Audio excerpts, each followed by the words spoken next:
दोस्तों, नीर express channel में आपका स्वागत है। अभी राधा स्वामी धाम के अंदर जींद शाखा में हम लोग बैठे हुए हैं, तो अभी गुरुजी से रूबरू होते हैं। गुरुजी, आपका स्वागत है। धन्यवाद आपका। गुरुजी, the peak of materialism is the beginning of spiritualism. लेकिन आश्रम में, आपके सत्संग में मैं देखता हूँ कि 17-17, 18-18 साल के बच्चों को ये टीचिंग्स दी जाती हैं कि भाई यहाँ पर सब कुछ व्यर्थ है। फिज़िकल वर्ल्ड के प्रति उनके मन में एक उदासीनता आती है। तो आपको नहीं लगता कि ये चीज़ें जो हैं उनको फिज़िकल वर्ल्ड से दूर करती हैं, और स्पिरिचुअलिटी की तरफ अगर वो जाते हैं तो कहीं ना कहीं वो फिज़िकल वर्ल्ड को भरपूर नहीं जी पाते? तो इसमें सर आपको क्या लगता है कि ये कितनी चैलेंजेबल टास्क है? स्पिरिचुअलिटी को इतना छोटे मायने में आप क्यों लेते हो? स्पिरिचुअलिटी का मतलब किसी चीज़ को त्याग देना नहीं है। स्पिरिचुअलिटी एक अलग चीज़ है। हमारी ज़रूरतें जो ज़रूरी हैं वो हमें करनी ही पड़ती हैं। समाज में रहते हुए सारे काम ईमानदारी सच्चाई के साथ करते हुए, दूसरे को किसी प्रकार की हानि और ना नुकसान पहुंचाते हुए सत्य के साथ अपना जीवन बिताएं और उसी के साथ साथ प्रभु की भक्ति करें, वो स्पिरिचुअलिज्म है। जी जी। तो मेरा प्रश्न ये था गुरुजी कि जैसे बच्चे हैं, उनको अगर पहले ही उदासीनता दिखा दी जाएगी फिजिकल वर्ल्ड के बारे में। उदासीनता नहीं, ये मार्ग प्रेम का है। उदासीनता दिखाते ही नहीं। कौन कहता है कि तुम दुनिया को छोड़ दो? कौन कहता है परिवार को छोड़ दो? कौन कहता है घर को छोड़ दो? कौन कहता है व्यवसाय ना करो? हम कहते हैं करो, सारी चीज़ें करो, लेकिन वो चीज़ें ईमानदारी के साथ करो, सच्चाई के साथ करो, अपने हक के लिए लड़ो, और उस सच्चाई के साथ साथ तुम जो सत्य है उससे दूर ना भागो। जी नहीं, आपको नहीं लगता गुरुजी कि जैसे रिपीटिशन होती है माइंड पर, बार बार ये चीज़ें अगर कोई इंसान सुनता है तो उसका जो फोकस है वो इस चीज़ की तरफ, स्पिरिचुअलिटी की तरफ चला जाता है, और वो फिजिकल वर्ल्ड से कहीं ना कहीं पिछड़ जाता है लोगों से? नहीं पिछड़ते। समाज सुधार की बातें जब उनको बताई जाती हैं, नहीं तो समाज में रहते हुए और कितनी विकृतियाँ आती हैं। उन्हीं जवान बच्चों को अगर ये शिक्षा ना दी जाए और उनको भक्ति के प्रति, प्रभु के प्रति, नेक कामों के प्रति जागृत नहीं किया जाएगा तो बुराई की तरफ बढ़ जाएंगे, क्योंकि नेगेटिव पावर तो ऑलरेडी एक्टिवेटेड है। किसी बुराई का कोई स्कूल, कॉलेज या कोई ट्यूशन हाउस देखे आपने कहीं? बिना कुछ होते हुए भी बच्चे बिगड़ रहे हैं। वो उनमें क्यों ऐसी बुरी लतें आ रही? क्यों? उनको समझाने वाला, अच्छे संस्कार देने वाला नहीं है। तो हमारा इतिहास के सृष्टि से जब से पैदा हुए हैं, संस्कारों की बात है। जैसी जिसको शिक्षा दी जाती है वो वैसा ही बनता चला जाता है। तो संतों की शिक्षा ये कतई नहीं है कि आप किसी चीज़ को त्याग दो या किसी चीज़ के प्रति उदासीन हो जाओ। जैसे मुझे खुद को ही लो, मैं गृहस्थ में रहा हूँ, मेरी संतान है, बच्चे हैं, सारे काम मैंने किए हैं, अपना काम भी किया है, मैंने नौकरी की है, और उसके साथ साथ भक्ति में मुझे कहाँ रुकावट आई?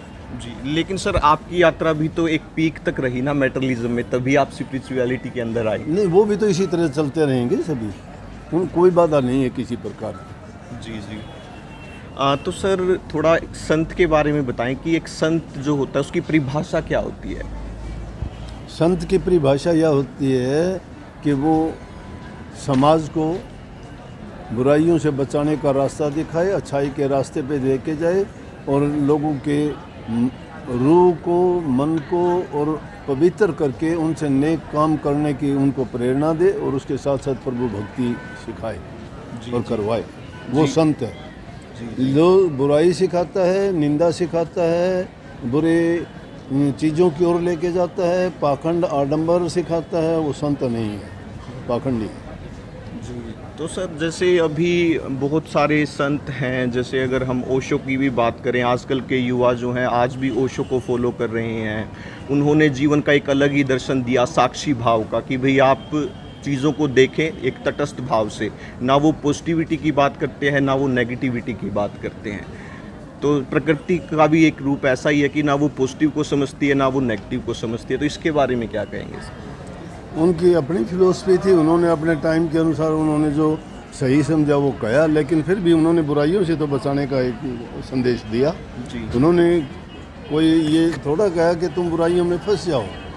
उन्होंने प्रकृति के हालात को मौजूदा हालात से जोड़ते हुए और लोगों के विचार के अनुसार जो चीज़ें थी वो उन्होंने खोल के समझा के उनको बता के सही रास्ते पे चलाने का प्रयास किया।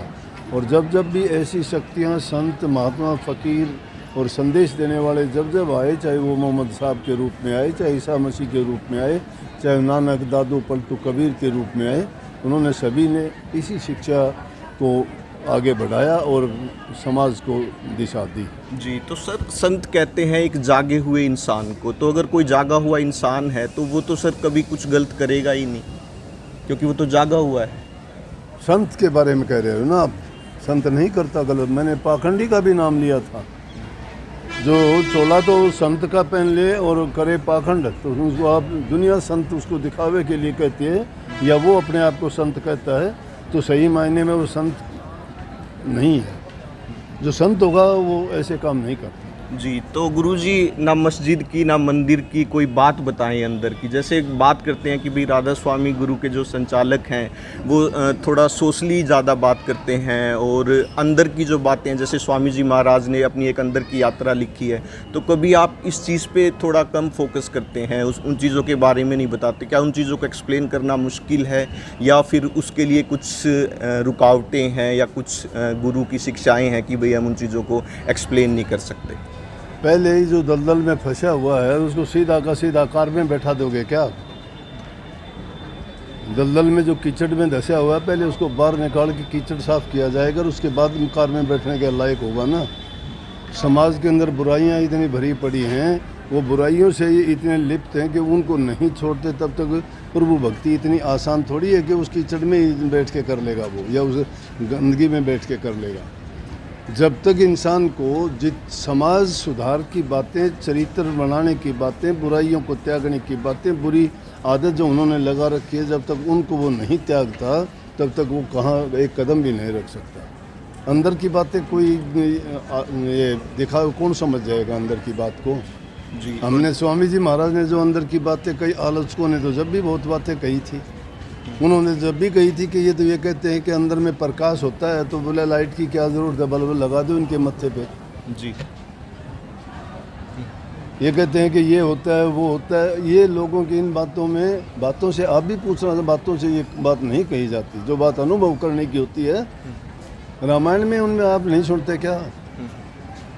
चले बिन पर सुने बिन काना, कर बिन काम करे विधि नाना, अनन रहित सकल रस भोगी, बिन वक्ता बड़े योगी। बिन रसना के वहाँ बोलता है, बिन टांगों के वहाँ चला जाता है, बिन आँखों के वहाँ देखा जाता है, बिन कानों की सुना जाता है, बिन हाथों के जहाँ काम होते हैं, वो चीज़ जबान से पूछ लोगे क्या आप? जी, या आप एक ही दिन में सारा का सारा इसमें इकट्ठा करके ले जाओगे?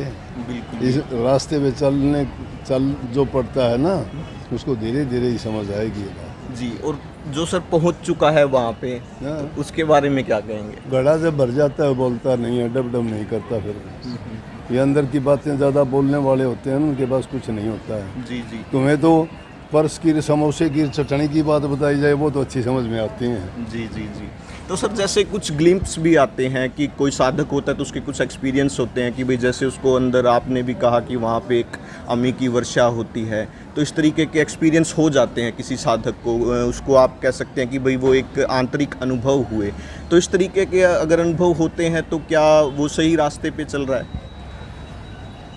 बिना उसके सही रास्ता और गलत रास्ता क्या है कि जब अपना ठीक करते जा रहे हो जिससे कोई किसी का नुकसान नहीं है, तो आपका रास्ता सही है। किसी के रास्ते में आप रोड़ा बनते हो, बाधा बनते हो, किसी को तकलीफ़ देते हो, तो इसका मतलब वो गलत ही है। जी, चाहे अंदर का हो चाहे बाहर हो, आप अपना करते हो।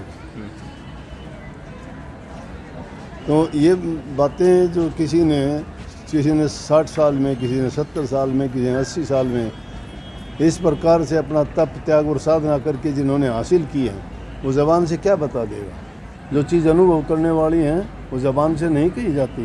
कबीर साहब ने वाणी में कही है, अब दो क्या बतलाऊं कैसा, एक अगम अगोचर ऐसा, जो कहिए सो है बिना ही है, सो कया न जाई, सेना बहना का सो कहिए रे, जो गूंगे गुड़ खाई। गूंगा इंसान गुड़ खा के उसका रस आनंद बता सकता है क्या?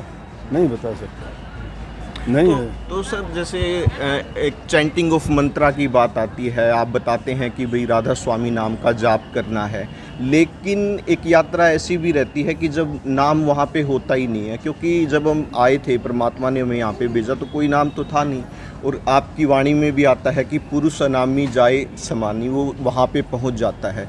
तो नाम तो सर ख़त्म हो जाता है जो हम अपनी ज़ुबान से बोल रहे हैं, वहाँ तो कुछ है ही नहीं, वो तो बिल्कुल मौन है, चुप है। हाँ है। नहीं, तो वहाँ पे चैंटिंग तो करना ज़रूरी नहीं है सर, अगर हम वहाँ पे। कौन कहता है? 3 अवस्थाएं होती हैं। जी सबसे पहले चैंटिंग है, नाम का सुमन कहते हैं उसको। दूसरी अवस्था ध्यान की है। तीसरी अवस्था शब्द सुनने की है। जी सुमन है, भजन है, ध्यान है, 3 चीज़ें। वहाँ सुमन रुक जाएगा, अपने आप रुक जाएगा। 3 अवस्थाएं हैं। जाप है, पहले जबान से जपते हो, वही अजपा बन जाता है, जब जपने की ज़रूरत ही नहीं पड़ती। दूसरी अवस्था में चले जाते हो, फिर अनहद में चले जाते हो, अपने आप ही वहाँ ध्वनि होती रहती है, अपने आप जहाँ आती है। तो वो तो अवस्थाएं हैं अलग अलग। वो एक कल्पना भी तो हो सकती है गुरुजी की, जैसे कि भाई आप अनहद की बात कर रहे हैं कि भाई शब्द सुनता है, तो शब्द कई बार कहते हैं कि भाई मेरे को झींगे की आवाज़ आ रही है। कल्पना से ही तो वास्तविकता की ओर जाओगे। मैथमेटिक्स में क्यों कहते हो कि मान लिया मूलधन 0, मान लिया मूलधन 100 रुपये, मान लिया है कोई कुछ भी नहीं, लेकिन उसको मानने के बाद में तुम उसका जो निकाल लेते हो, कैसे आ गया, क्यों आ गया, क्यों मान लिया? जब वो आपकी मान्यता ही कोई नहीं है, जी क्या कहाँ पहुँचोगे? जी। तो सर कई बार इस तरीके के ग्लिम्प्स आते हैं कि भाई जैसे आप इस गुलाब को देख रहे हैं और आप गुलाबी हो जाते हैं, ना आप बचते हैं ना गुलाब बचता है, एक अवस्था आती है कि आप बिल्कुल शून्य में पहुंच जाते हैं। उस अवस्था को क्या कहते हैं? कुछ भी नहीं है। तो वो परमात्मा है? कुछ पागलों की यही अवस्था होती है, वो कुछ भी नहीं होते। अच्छा। परमात्मा ये अवस्था बहुत नीचे की अवस्था है ये। जी जी इसको हंस गति बोलते हैं। जी। तो ना खुली आंखों से ध्यान जिसको कहते हैं। खुली आंखों से ध्यान होते हैं। ये सब झगड़ा झूठा है। अंदर की आंखों से देखो घट में खेल अनूठा है। मन माया की फिरे दुआई 5-25 न लूटा है। तारा चंद भवसागर तिर के शत्रु से टूटा है।